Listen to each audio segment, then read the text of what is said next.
This is KUCR, University of California, Namm 2020. I'm Louis Vandenberg. I'm here with Blake Angelo, who I've seen here for years at Namm, and unfortunately, every time I see him demonstrate something, I end up buying it. And unfortunately, this is another example, I think. You have a really great product here from what I've seen. Can you tell us about it? Yeah, sure. So this is the YC61 stage keyboard. It's an organ-focused stage keyboard. Obviously new here for us is having this drawbar organ interface. It's a very cool interface. You basically have everything you expect in that section. Things like rotary speaker control, which you have multiple ways of changing. I can set it to change it here. I can use my foot switch down here to do it, and so on. I'll kind of move over here. I have preamp, drive, and volume for each of the of that section in here. You have vibrato and chorus, 3 different settings for all of it, kind of like what you would expect. And then you have percussion, second and third percussion, slow and fast, on and off. It defeats the 9th drawbar, like the tone wheel organ that you would expect, and it just sounds amazing.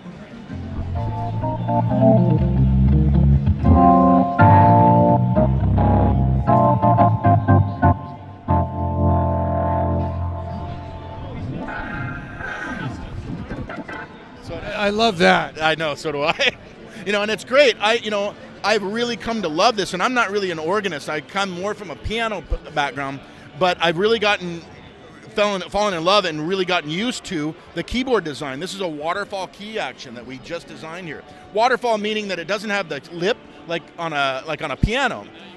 It's straight down like this. And why is that important? Well, because things like this, it makes it very easy to do things like palms, glissandos, and just stuff that organ players do a lot, just sliding around on it. The organ's sort of meant to do that. And so this makes it very easy to do it. However, the action feels really, really good. So if I want to go over here to maybe say a straight up piano sound, I can still play the instrument.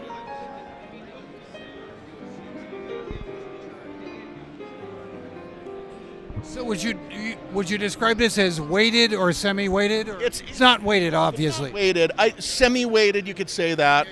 It does not feel like a synthesizer action. It does not feel like a weighted action. It really has its own feel to it, and they really designed it with kind of the organ feeling in mind, definitely, so you can easily do that. But then because we're a piano company and we really think about kind of what's the best way to make this work for everything.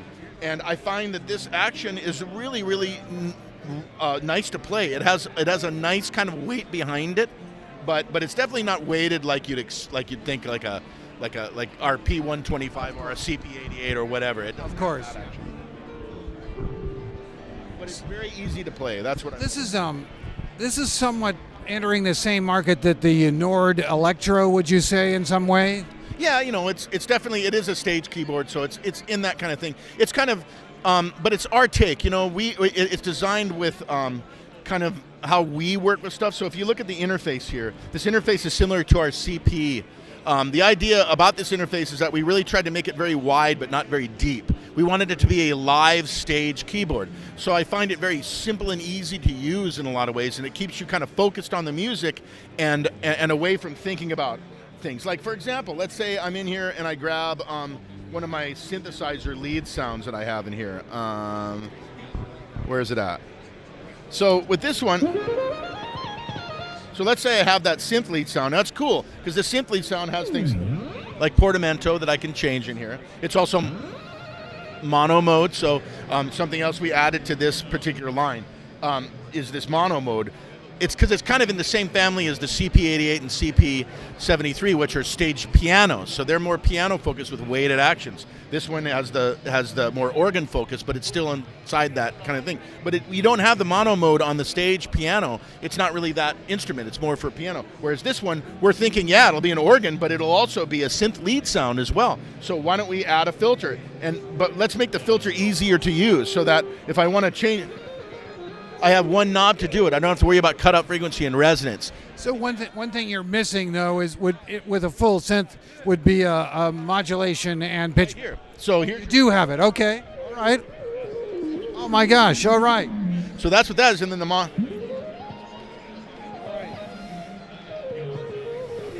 This is very well equipped in. Absolutely. Another thing, so let's say this right here though, you know, I don't really need it to do mod on this one. What I'd like it to do, because my hand is here, how about if I wanted to control the filter? Well, how do I do that? We've made it really simple to do that. So I go to the sound, it's the keys B that I'm looking at here. I drop into here.